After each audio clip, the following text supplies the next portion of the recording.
Students facing housing insecurity are being undercounted across the country, denying them access to vital support systems. That's according to updated research from the Center for Public Integrity. They estimate about 300,000 students are being left out, including many right here in the Chicago area. Corey Mitchell is one of the journalists behind that research, and he's joining us live to break down the findings. Hi, Corey.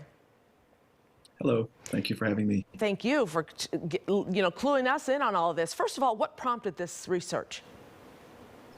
We just wanted to take a look at housing. It's a major issue across the country, and we wanted to look at how it's affecting school-aged children.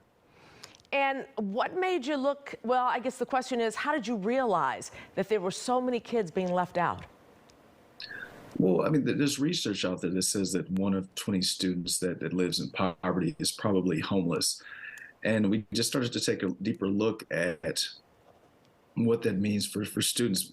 Advocates around the country were telling us that this means that many students are not being identified as homeless, and they're not getting the kind of support that they need on that path to high school graduation, which is a crucial key, a crucial factor in avoiding homelessness as an adult. Being able to get that high school degree is a bridge to not only employment, but also post-secondary training and higher education. If you can't get that, that greatly increases the likelihood of experiencing homelessness as an adult and just sort of generating that poverty of cycle. That cycle of poverty. When you think of homelessness, you rarely think that they're kids. You may see little camps where grown-ups are, but you don't think that the kids are being left out as well. Yeah, the federal definition of student homelessness is very broad. We tend to think of people living on the streets, people living in shelters, people living in their vehicles, but this federal definition also includes people who are staying in motels temporarily, or even living with family or friends on a temporary basis because they've been evicted or their house has been foreclosed. I mean, in fact, among children, 70% of the children that are considered homeless are in these doubled up situations where they're living with folks temporarily while they try to get back on their feet. So what is the solution for this? Should the federal government be looking into this? Should the city be looking into this? Because Chicago the numbers are high, right? The numbers are high, roughly 16, 17,000 students in the city of Chicago. That's roughly a third of all the students in the state. But that's not necessarily a bad thing. I mean, you want to be identifying these students so you can get them help.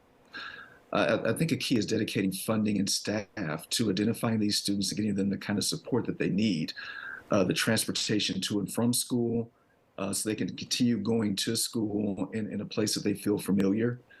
Federal law allows for that by saying school districts have to provide this transportation to the school that they attended when they first became homeless. Yeah, a lot of people don't know that they get free transportation and things like that. So how should they be recognized? Are they recognized through the census? How do they find this out and get the help that they need?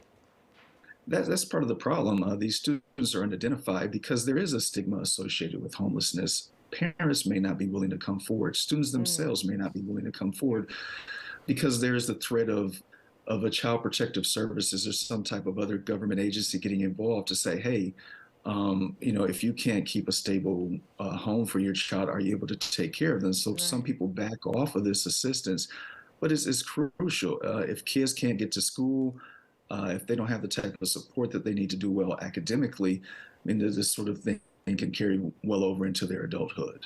The investigation is called Unhoused and Undercounted. Let's hope that this sheds a light on this and something is done very soon.